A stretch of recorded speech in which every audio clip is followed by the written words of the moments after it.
देवादिदेव 1008 पार्श्वनाथ भगवान की जय जय जय जय। बोलिए श्रवण संस्कृति के उन्नायक प्रातः स्मरणीय आचार्य भगवंत विद्यासागर जी महामुनिराज की जय जय जय। आचार्य श्री समय सागर जी महाराज की जय जय जय जय। बोलिए गुणायतन प्रणेता संघ का समाधान करता भावना योग प्रवर्तक तरुणाई के प्रखर वक्ता पूज्य मुनिवर श्री प्रमाण सागर जी महाराज की जय जय जय। मुनिवर श्री निर्वेक सागर जी संधान सागर जी महाराज की जय जय जय। मुनि संघ की जय जय जय। प्रिय बंधुओं, जिला विदिशा ग्यारसपुर में आयोजित देश के सर्वाधिक लोकप्रिय कार्यक्रम संघ का समाधान में यहां उपस्थित एवं देश विदेश से जुड़े उन सभी श्रद्धालुओं का जो कि पारस चैनल, जिनवाणी चैनल एवं प्रामाणिक ऐप के माध्यम से इस कार्यक्रम का सीधा प्रसारण देख सुन आनंद ले रहे हैं, उन सभी का मैं ग्यारसपुर दिगंबर जैन समाज की ओर से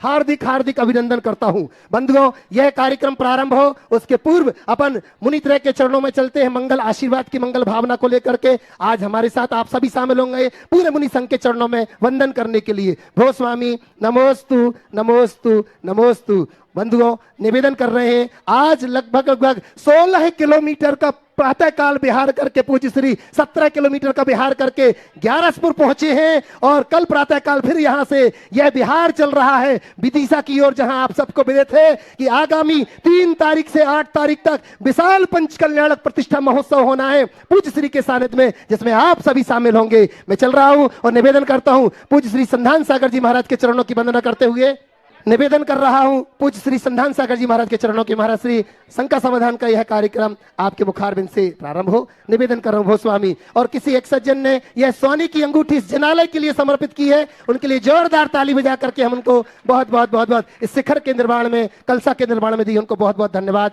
लीजिएगा। जिनके नाम बोले उन तक माइक शीघ्रता से पहुंचा देंगे और वो अपना प्रश्न बिना नमोस्तु बोलेंगे। श्रीमती रुचि जैन, आज का पहला प्रश्न, लाइब्रेरियन ग्यारसपुर। और उसके बाद में तैयार रहेंगे जितेंद्र जी जैन, सीओ ग्यारसपुर। तीनों महाराज जी के लिए नमोस्तु नमोस्तु। महाराज जी, मेरा प्रश्न है कि स्वर्ग और नरक इसी पृथ्वी पर है या कोई और पृथ्वी है?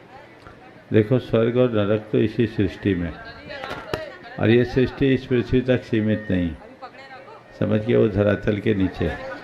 लेकिन हमें यहाँ पर भी स्वर्ग और नरक जरूर दिख जाते हैं। इस दुनिया में बहुत से ऐसे प्राणी हैं जिनके जीवन में सब प्रकार की सुख सुविधाएं दिखाई पड़ती हैं, किसी प्रकार का अभाव और अल्पता नहीं दिखती। और बहुत से ऐसे प्राणी हैं जो मनुष्य हैं लेकिन पशुओं से बदतर जीवन जीने के लिए मजबूर है, जिनका जीवन घोर दुखों, यंत्रणाओं, त्रास और पीड़ा के साथ गुजरता है। समझ लो, पहले वाला व्यक्ति स्वर्ग है और दूसरे वाले व्यक्ति का जीवन नरक है।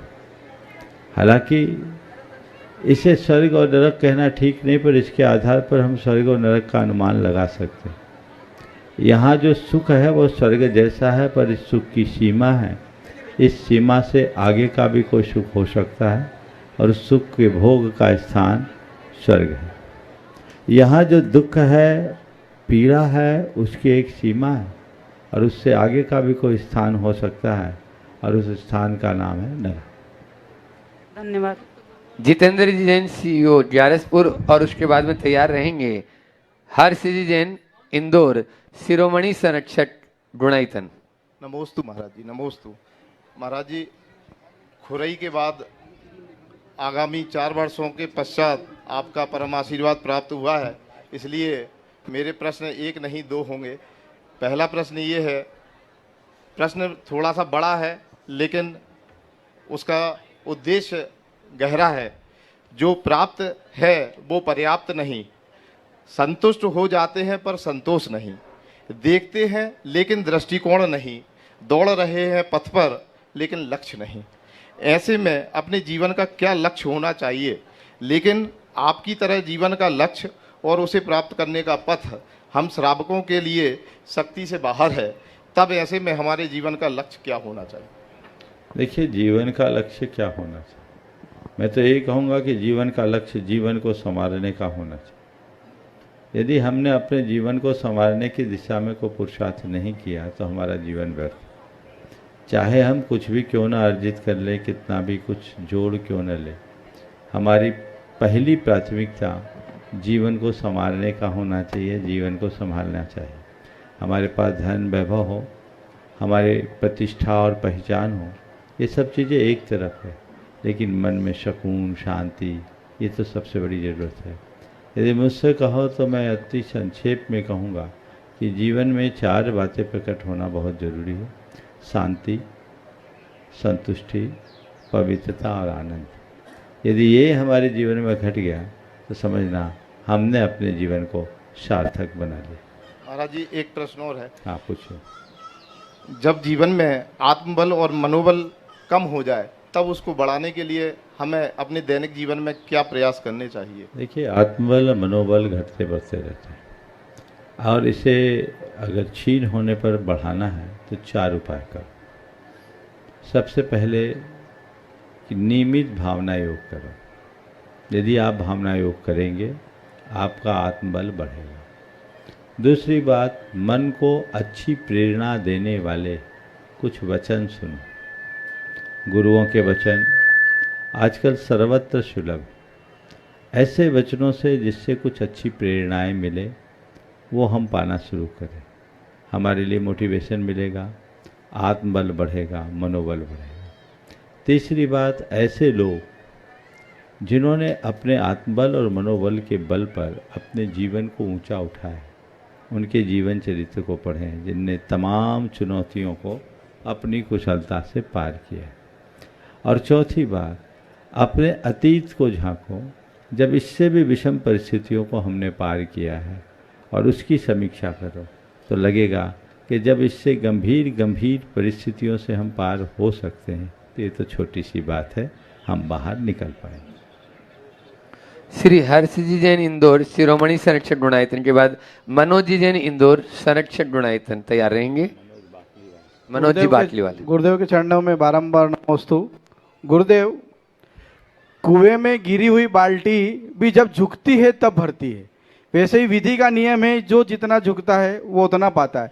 लेकिन आज सांसारिक परिवेश में जो जितना झुकता है वो उतना बेवकूफ़ बनता है या उतना उसका मजाक बनाया जाता है। तो ये नियम कहाँ तक सही है? नमस्ते। देखिए, झुकना, विनम्र होना हमारे जीवन का एक गुण है, और भोला भंडारी बन जाना हमारे जीवन की दुर्बलता। जो विनम्र होता है उसे बेवकूफ़ नहीं बनाया जाता, लेकिन जो भोले भंडारी होते हैं वे सर्वत्र बेवकूफ़ बनते हैं, उनको हर कोई बेवकूफ़ बना देता है। तो भोला भंडारी मत बनो, झुको, लेकिन कहाँ झुकना है, कितना झुकना है, इस बात का सदैव स्मरण रखो, उसे ध्यान में रख करके चलो, विवेक के साथ चलो। झुको, लेकिन इतना मत झुको कि खुद ही उखड़ जाओ। अगर व्यक्ति विवेक के साथ चलता है तो कहीं कठिनाई नहीं। मनोज। हाँ, मनोज जी बाटली वाले इंदौर संरक्षक, और उसके बाद में तैयार रहेंगे श्री पंकज जी जैन एडिशनल सीईओ। परम पूज्य गुरुदेव सत्संग के चरणों में त्रिबार नमोस्तु नमोस्तु नमोस्तु। और साथ ही ग्यारसपुर वालों के पुण्य की बहुत बहुत अनुमोदना कि आपको गुरुदेव का सानिध्य प्राप्त हुआ। फिर क्या बात, बोलो, फिर से बोलो। गुरुदेव क्या बोला, मैं सुना नहीं। हाँ चलो। हाँ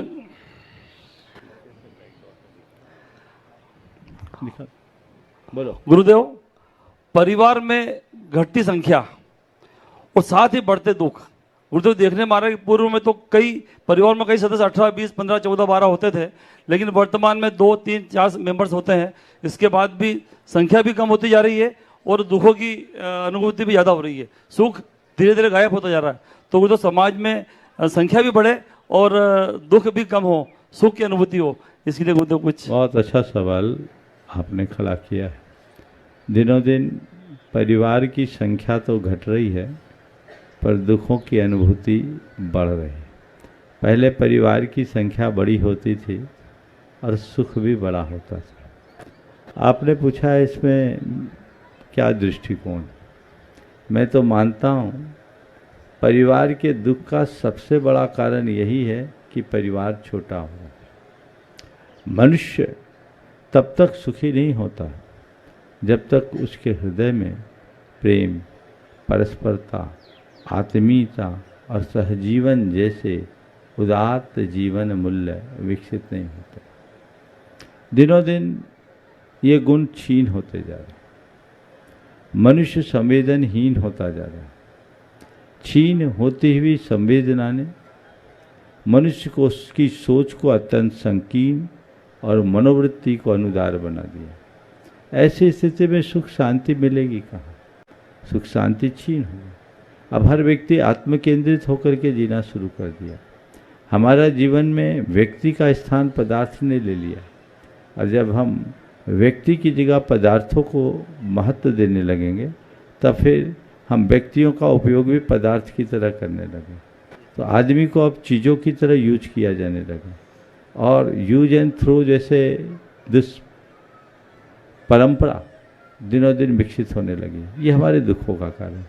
हम संवेदनशील बने और बड़े संजीदगी के साथ अपना जीवन जिए, तो हमारे जीवन में सुख भी होगा, साथ भी बढ़ेगा।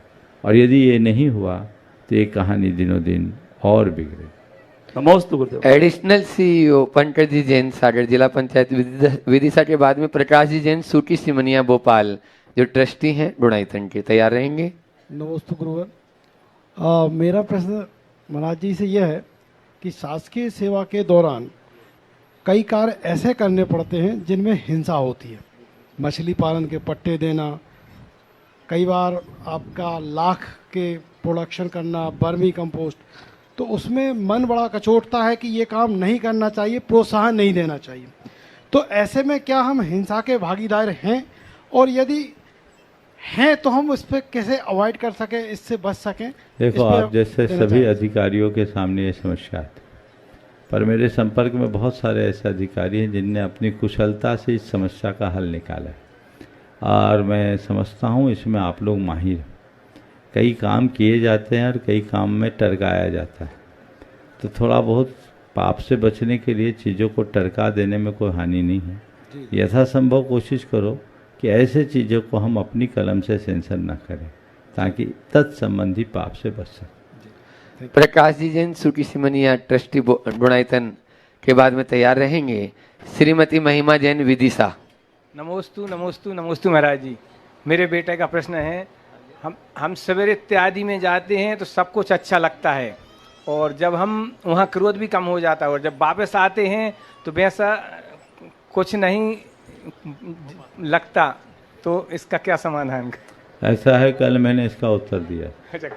आप लोग पत्थर या मिट्टी जैसे बने हुए, रुई जैसे बनो तो पूरा पानी भर करके लाओगे और अपने जीवन को आगे बढ़ा पाओ। नमस्ते। श्रीमती महिमा जैन विदिशा के बाद में तैयार रहेंगे यहाँ की जो टीआई है ग्यारसपुर की सीमा जी राय। नमस्ते गुरुदेव।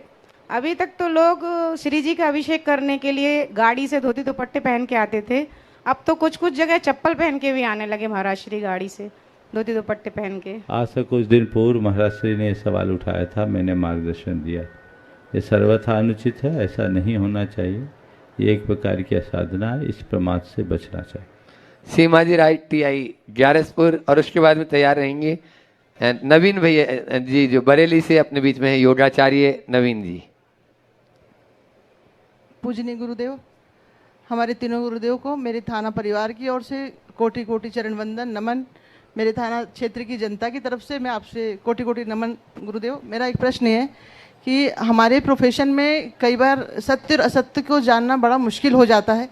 आप ऐसा हमें मार्गदर्शन दीजिए कि हमारे से कभी किसी का अनर्थ ना हो, हमारी कलम से अनर्थ ना हो, हमारी जनता का विश्वास पुलिस पे बने रहे और हम निरंतर सेवा करते रहें आपके मार्गदर्शन में गुरुदेव। ऐसा हमें मार्गदर्शन बहुत दीजिए। बहुत आशीर्वाद। और आप जैसे अधिकारी यदि इस भाव के साथ काम करेंगे तो मुझे पूरा भरोसा है वो अनर्थ से बचे रहेंगे, क्योंकि जो आपका दायित्व है और जिस प्रोफेशन से आप जुड़े हैं उसमें ये सब चीज़ें होना स्वाभाविक है। लेकिन उसके बाद भी अगर व्यक्ति का हृदय संवेदनशील है और पाप भीरू है तो वो इन चीज़ों को बहुत अंशों में टाल सकता है। हमें ये प्रयास करना है कि हम अपने से ऐसा कुछ भी ना होने दें जो अनर्थकारी। धन्यवाद गुरुजी। नवीन जी योगाचार्य बरेली से, और उसके बाद में तैयार रहेंगे अपने बीच में आज इस सभा में श्रीमान चंद्रशेखर जी अपनी धर्मपत्नी अनीता जी के साथ में यहाँ विदिशा से यहाँ पर उपस्थित हैं और वे अपना प्रश्न रखेंगे जो गुणायतन जो बन रहा है। उसके तो है इस मंदिर के भी आप प्रत्येक पूज्य महाराज श्री जी के अनन्य भक्त हैं और जहाँ पर भी मंदिर बनते हैं और गुणायतन और यहाँ के मंदिर का भी जैसा पूज्य महाराज श्री जी बता रहे हैं, चंद्रशेखर जी उसमें बहुत ही अपना योगदान भी देते हैं और वे सपना भी देखते हैं, तो इन्हीं मंदिरों के ही आर्किटेक्ट का सपना ऐसा देखते हैं। चलिए उसके बाद में हमारे योगाचार्य जी।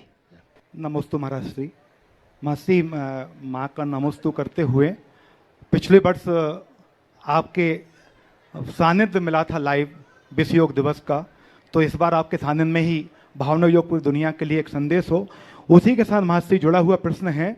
आज लगभग जो सर्वे आया है 130 करोड़ लोग हाइपरटेंशन से परेशान है पूरी दुनिया में, जो सर्वे आया है। और दूसरा, अभी एक युवा की मौत 7 तारीख को युवा जैन समाज के सभ्य परिवार का युवा लगभग 20 साल का खत्म हुआ। 2 दिन बाद की लड़की खत्म हुई। और जो सर्वे आया लगभग 20,000 लोग इस 4 महीने में अटैक के शिकार हुए युवा। भोपाल की, मध्य प्रदेश की खबर है। और मासिक खबर ये है कि जो लाइफ स्टाइल है जो युवाओं की वो चेंज हो रही है। और जो साइकोलॉजिकल जो सर्वे आ रहा है कि भारत के युवा जो सुबह उठते थे अब देर रात तक सो रहे हैं क्योंकि काम ऐसे कर रहे हैं विदेश के कि रात भर जगना पड़ रहा है और उनका पूरा घड़ी दिनचर्या की वो बदल चुकी है। तो भावना योग के माध्यम से कैसे दिनचर्या सही हो, सब स्वस्थ हो और पूरे देश में इसके माध्यम से जैन धर्म की प्रभाव हो। नमोस्तु महाराज। देखिए, आपने जो बात अभी उपस्थित की वो बहुत ही ज्वलंत है और आए दिन अवसाद, चिंता और तनाव के शिकार लोगों की संख्या बढ़ते जा रही और इन सब का मूल कारण बिगड़ी हुई जीवन शैली। आज लोगों की जो जीवन शैली है पूरी तरह बिगड़ चुकी है और बिगड़ी हुई जीवन शैली ने हमें शारीरिक और मानसिक रूप से बहुत कमज़ोर बना दिया और ये सब अंधानुकरण है। बहुत सारे लोग तो काम की वजह से और बहुत सारे लोग गजट्स की वजह से वो बिना काम के व्यस्त रहते हैं, रात भर रील को स्क्रॉल करते रहते हैं, सोशल मीडिया में एक्टिव होते रहते हैं और अनावश्यक कार्यों में अपना जी उलझा के रखते हैं। इससे उनका समय और शक्ति व्यर्थ हो जाती है। 2-2 बजे तक जो रात में रहेंगे सोशल मीडिया में एक्टिव, वो 8 बजे 9 बजे के पहले उठेंगे कैसे? जबकि हमारी संस्कृति सूर्योदय के पूर्व उठने की थी। दूसरी बात, जो सब चीज़ें ग्लोबल हो गई और अब भारत में रह रहे हैं पर काम तो अमेरिका का कर रहे हैं, तो वहाँ के टाइमिंग के हिसाब से आपको काम करना। लेकिन ये कैसी गुलामी है? वो तो रात में सो रहे हैं और आपको रात भर जगा रहे हैं चंद टुकड़ों के लिए।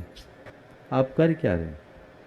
क्या ऐसा सिस्टम नहीं बन सकता कि वहाँ की ड्यूटी आवर और यहाँ की ड्यूटी आवर में रात और दिन का जो अंतर है उसे बदलकर दोनों जगह का बीच का समय बनाया जाए?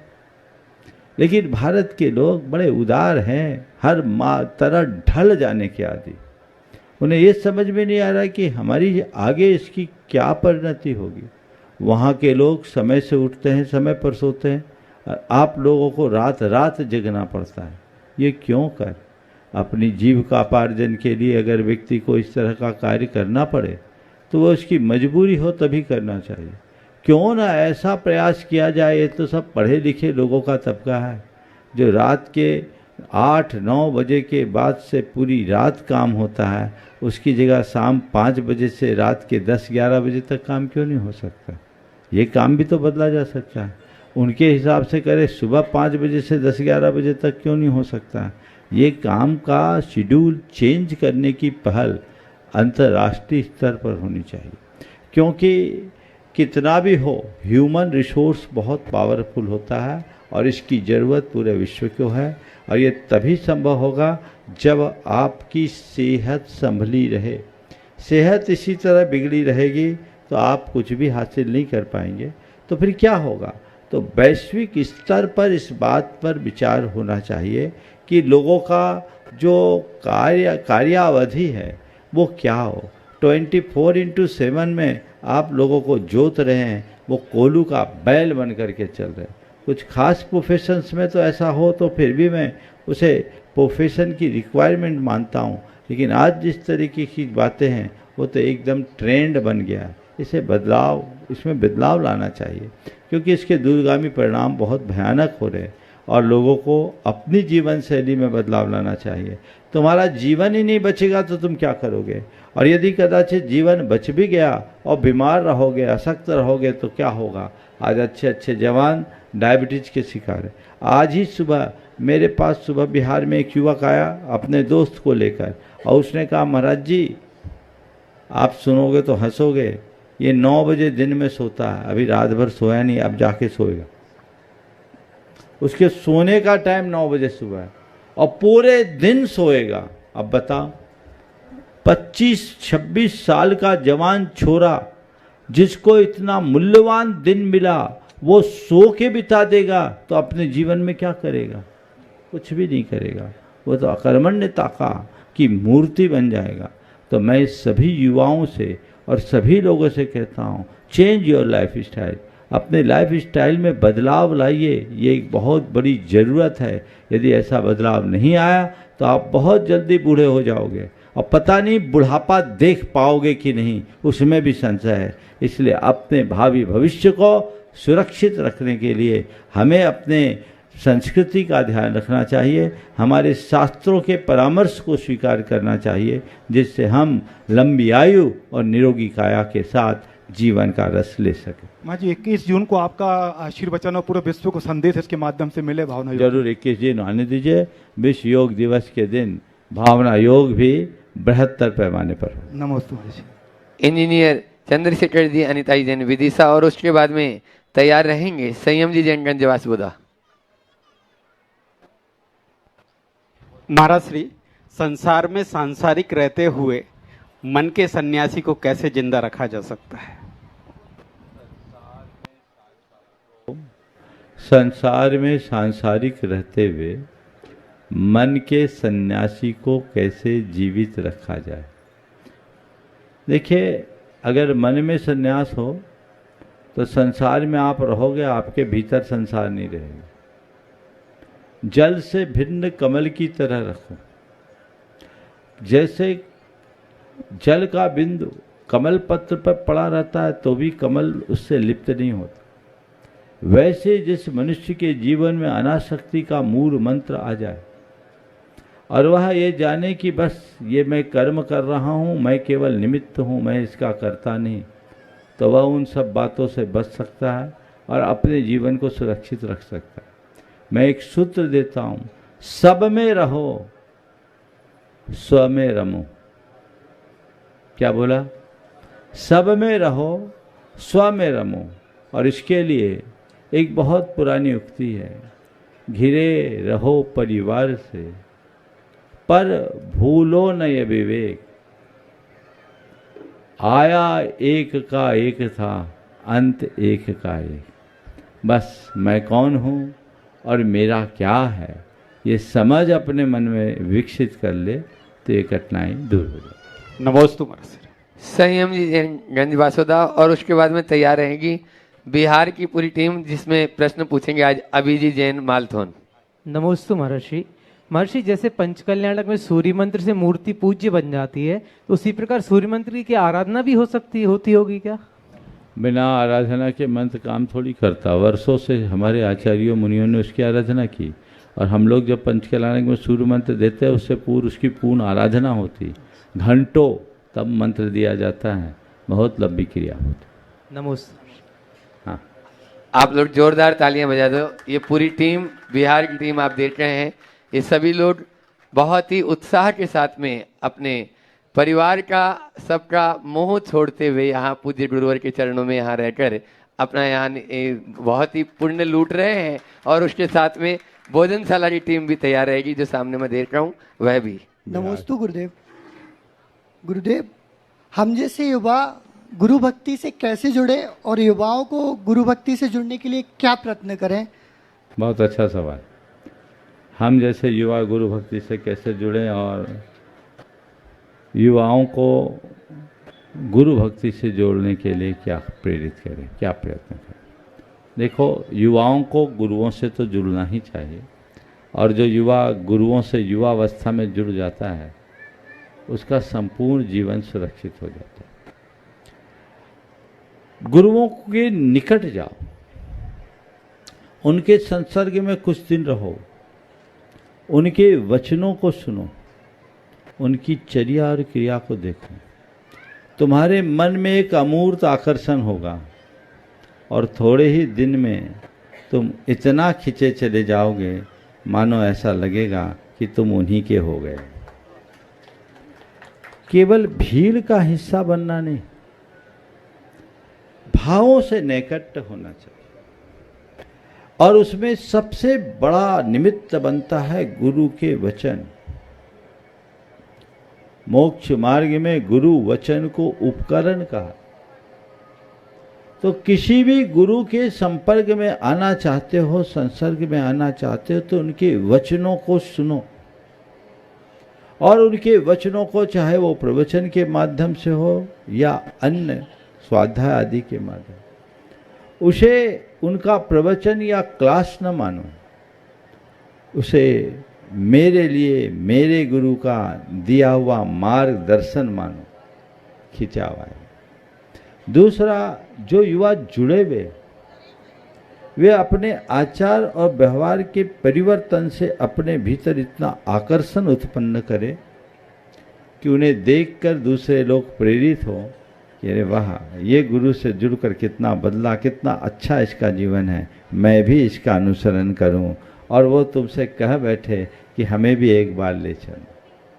तीसरी बात, जो जुड़े हुए हैं उनकी जिम्मेदारी बनती है कि यहाँ जुड़ कर के जो आनंद तुम ले रहे हो ना, अपने दोस्तों को भी बोलो 2 दिन आकर के तो देखो कितना आनंद होता है।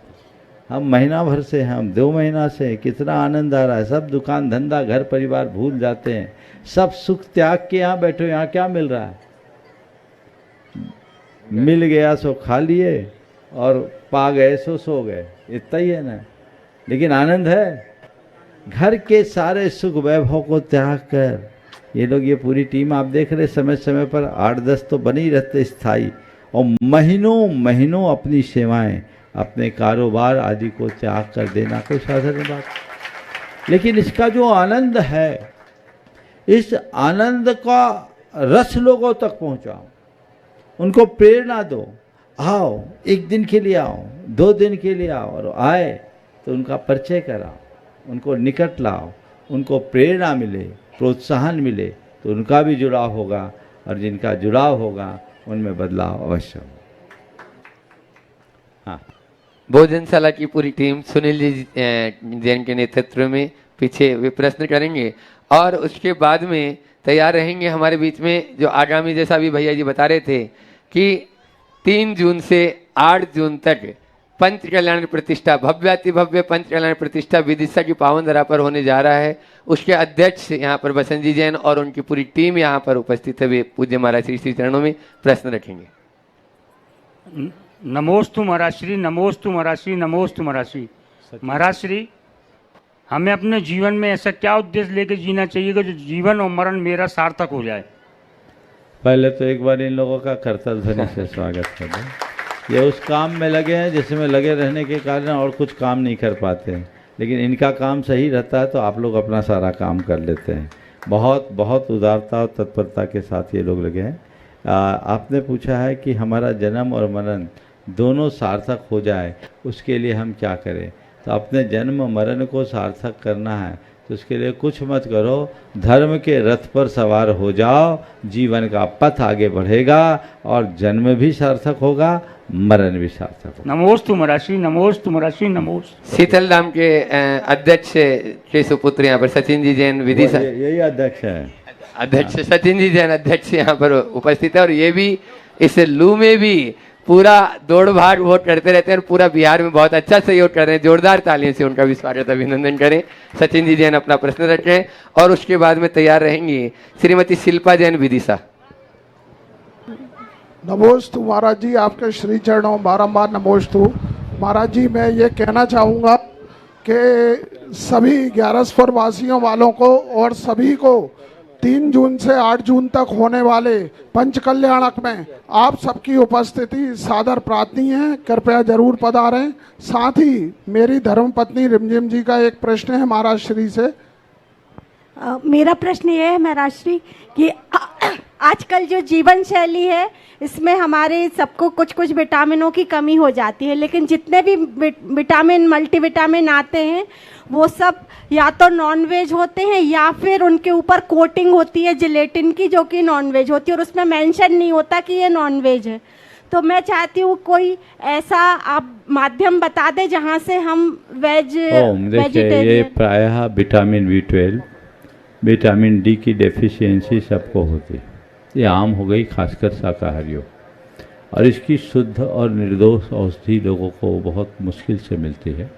लेकिन ऐसा नहीं है, आजकल काफ़ी काम हुआ।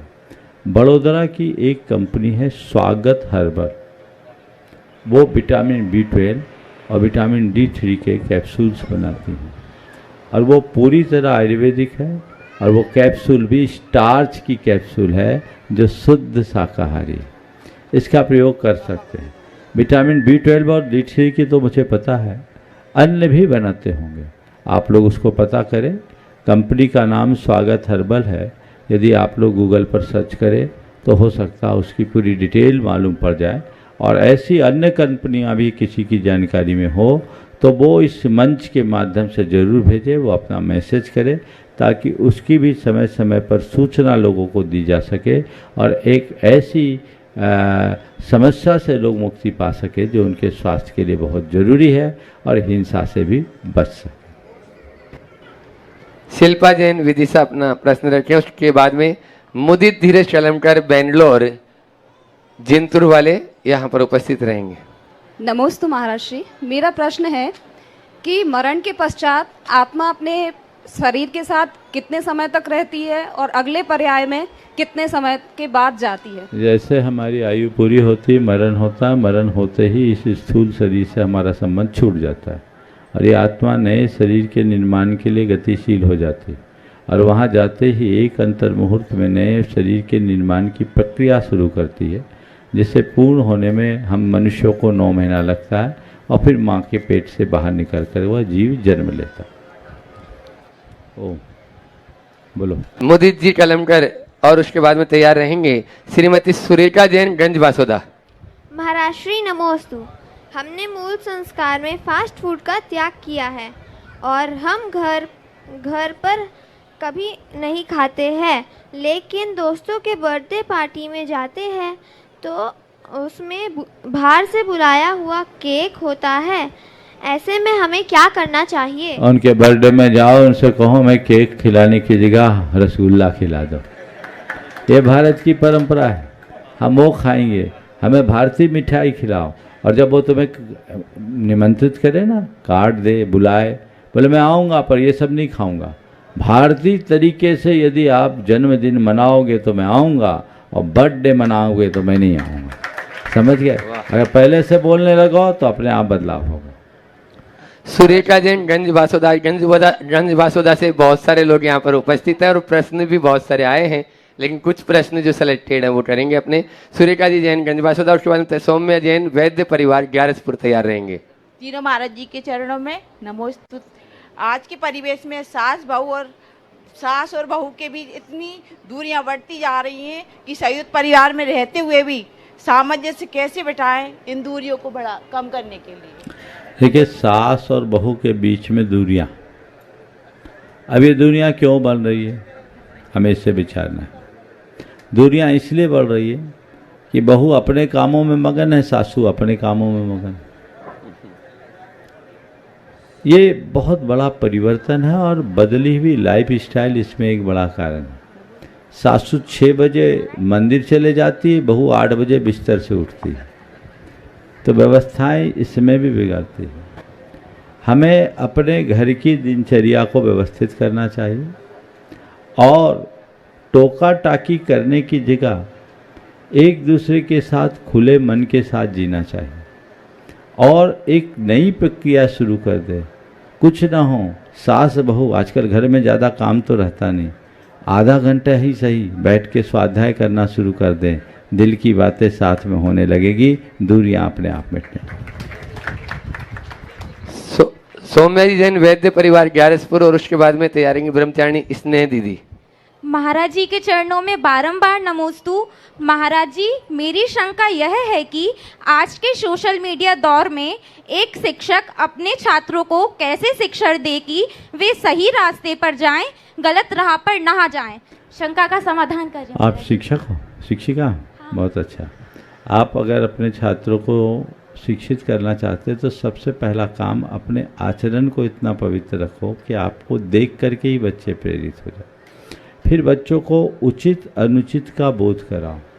किसी चीज़ का निषेध करने की जगह क्या उचित है और क्या अनुचित है ये बोध करा दे तो बच्चों में बड़ा परिवर्तन आ सकता है। नमोस्तु महाराज जी। ब्रह्मचारिणी स्नेह दीदी के बाद में इस शिखर निर्माण में जिन्होंने सहयोग किया, यहाँ पर जो निर्माणाधीन मंदिर है उसमें नवनीत जी जैन भौरासा कुरवाई। महाराज श्री के चरणों में नमोस्तु। महाराज श्री, धर्म और पुण्य में क्या अंतर है? क्या दोनों की क्रियाएं एक हैं या एक ही क्रिया से दोनों का बंध एक सा होता है?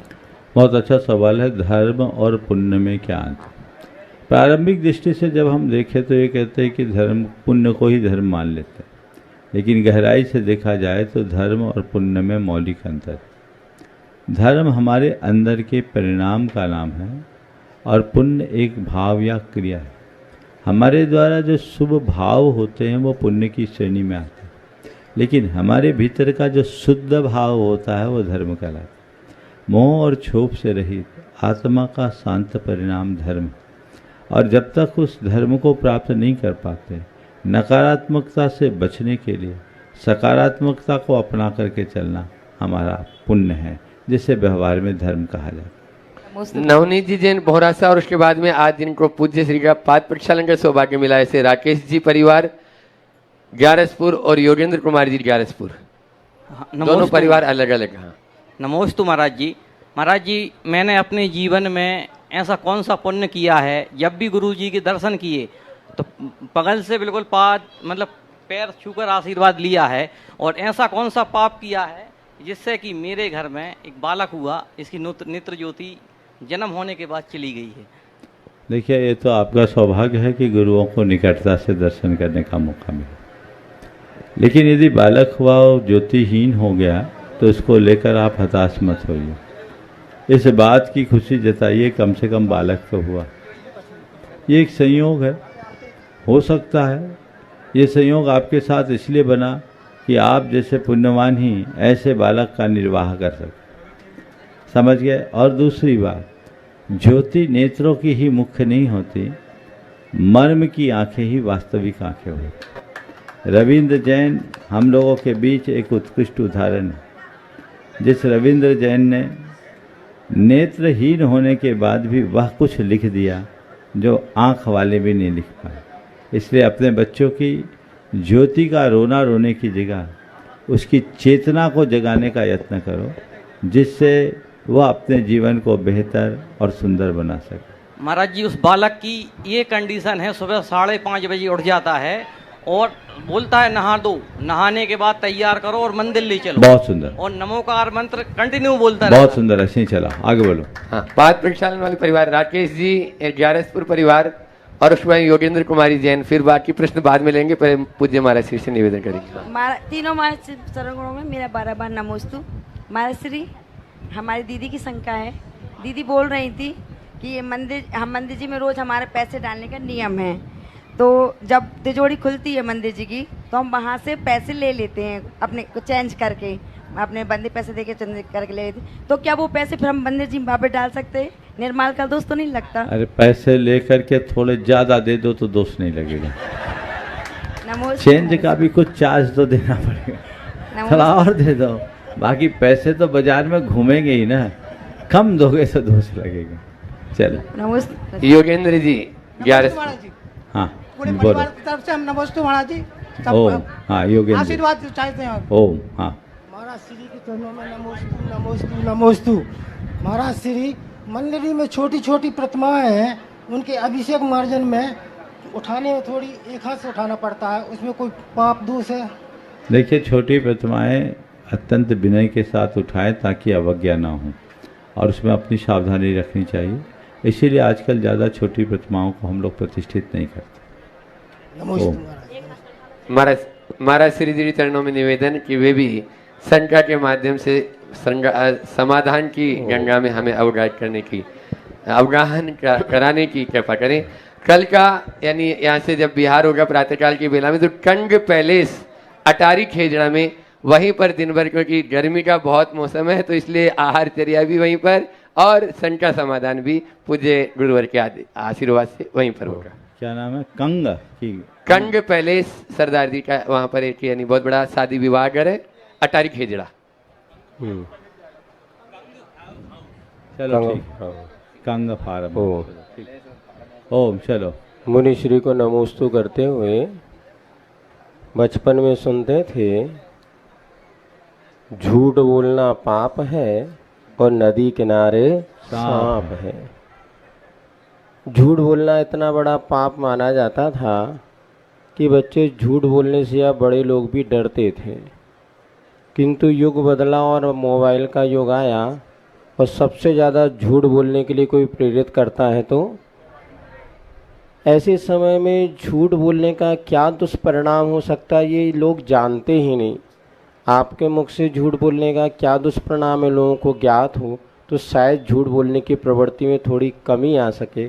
कृपया उचित मार्गदर्शन करें। आपने बोला झूठ बोलना पाप है, नदी किनारे सांप। अब तो ये हो गया कि झूठ बोलना माप है, वही हमारा बाप है।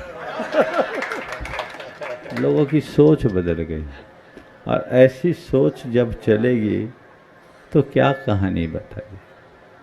वस्तुतः झूठे को कोई नहीं जानता, और केवल मुख से झूठ बोलना तो बहुत छोटी बात है, लोगों का व्यवहार भी झूठा हो गया। और ये प्रेरणा आप तो घर से ही देते। एक व्यक्ति घर में था, मकान मालिक पूछा तुम्हारे पिताजी कहाँ हैं? बोला देख के आता हूँ। वो अंदर गया, देखा पिताजी घर में थे।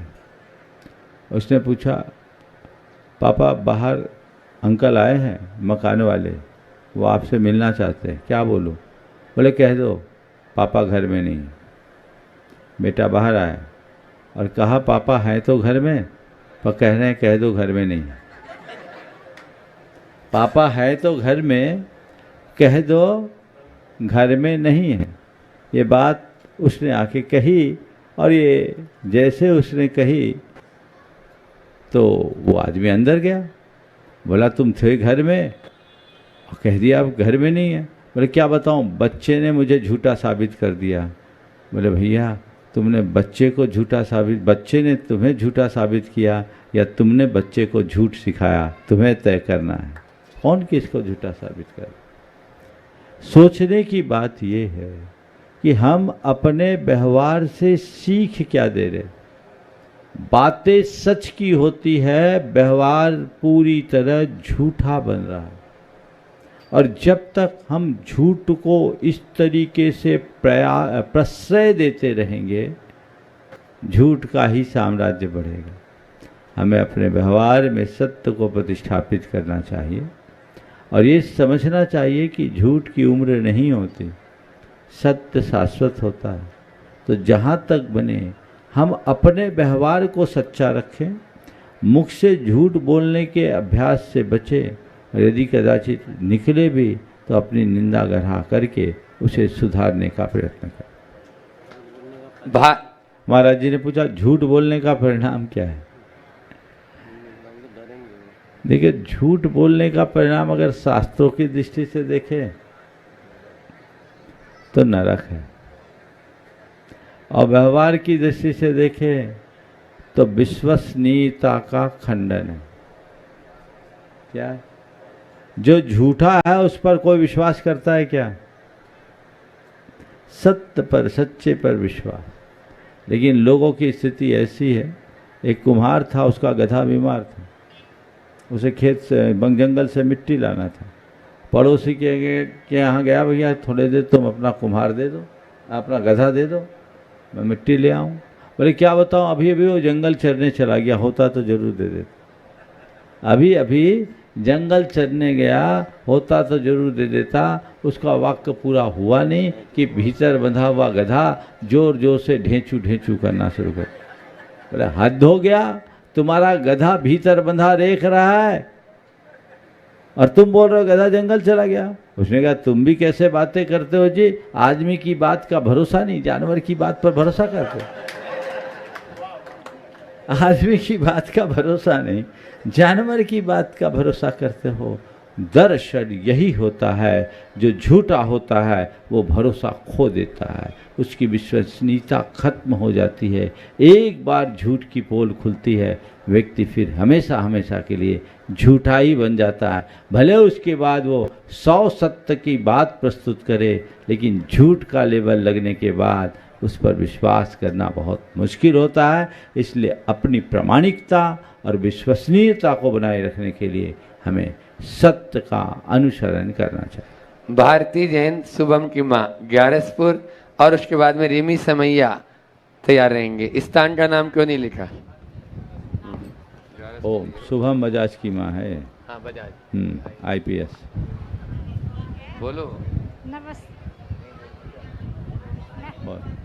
कहाँ है इनके पिताजी, कहाँ हैं? साथ में हो जाओ। हाँ ओम। हाँ बोलो। नमस्ते महाराज जी, आपकी अनुपम कृपा से शुभम बजाज का IPS में सिलेक्शन हो गया है। आप उस पर कृपा दृष्टि बना रहे हैं, उसके भविष्य के उज्जवल भविष्य के लिए कोई उपाय बताएं। बहुत सुंदर, एक बार जोरदार अभिनंदन कर दीजिए। इनका बेटा शुभम बजाज IPS बना और अभी पश्चिम बंगाल के कैडर में मुर्शिदाबाद में पदस्थ है। बहुत धार्मिक है और इसी तरह जो संस्कार उसको दिए हैं वो पल्लवित होने दो और धर्म, समाज, संस्कृति की सेवा करते हुए राष्ट्र को आगे बढ़ाने में लगो। रिमी समैया ग्यारसपुर और उसके बाद में तैयार रहेंगे पूर्णिमा नरेंद्र जैन। क्या हुआ?